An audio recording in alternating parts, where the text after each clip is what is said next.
कोणी उभंच राहणार नाही, कोणी जिंकणारच नाही, या वेळेला तुझं डिपॉझिट जप्तच करून दाखवतो आणि तुम्हाला ते करावंच लागेल.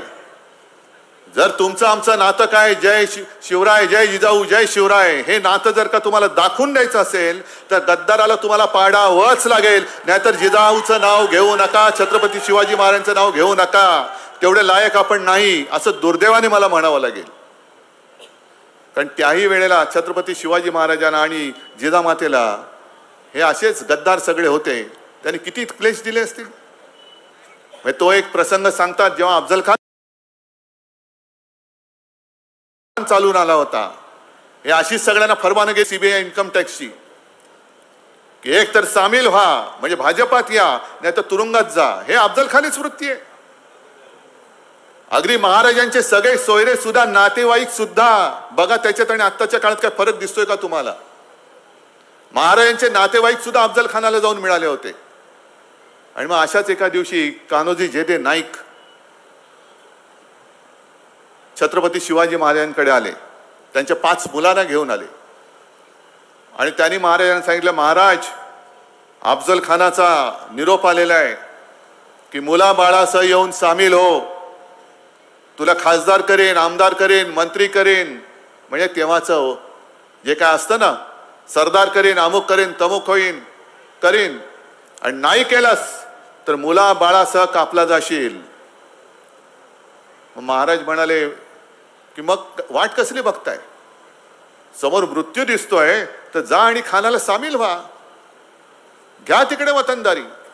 आणि कान्होजी जेधे जे चिडले, त्याने बाजूला एक तांब्या होता, त्या तांब्यातलं पाणी घेतलं, हातावर घेतलं आणि महाराजांच्या चरणी वाहिलं असं की महाराज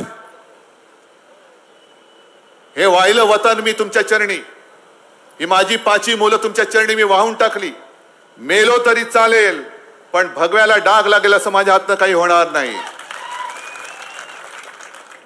मग तीच जर का परिस्थिती आज पुन्हा आली असेल की भाजपात या, मिंदेकडे जा, नाही तर तुरुंगात जा. अरे तुरुंगात टाकताय ते संजय राऊत तुरुंगाचे काय ते गज होते ते तोडून बाहेर आलेत. म्हणजे तुरुंग फोडून नाही बाहेर आले, ते ईडीवाले बोलले की अरे माफ करा बाबा, आम्हाला हे आला बाहेर सोडा म्हणे, याला हे आम्हालाच खाऊन टाकेला. याला म्हणतात निष्ठा. शेवटी इतिहासामध्ये आपली नोंद काय म्हणून व्हायची. एक 15 दिवसापूर्वी मी धाराशिवला गेलो होतो, त्या ओमराजे निंबाळकर तिथल्या खासदारांनी अप्रतिम एक उदाहरण दिलं. ओमराजेंनी सांगितलं की आज देखील खंडोजी खोपडे, सूर्याजी पिसाळ, आनाजी पंत म्हटल्यानंतर त्यांना आपण काय म्हणतो, काय गद्दार ना. किती वर्षापूर्वी झाले हो हे सगळे, 300 वर्ष, 400 वर्ष, 400 वर्ष झाले ना. मग 400 वर्ष झाल्यानंतर देखील सुद्धा त्या खंडोजी खोपड्याच्या कपाळावरचा गद्दारीचा शिक्का अजून पुसला जात नाही, तर ह्या गद्दारांचा शिक्का पुसला जायला किती जन्मयाना घ्यावे लागतील. आणि दुसरा पण इकडे बसलात ना नितीन देशमुख, नेला होता यांना उचलून, काय काय त्यांचा छळ केला होता ते त्यांच्याच तोंडून नितीन एकदा तुम्ही सभेत सांगा.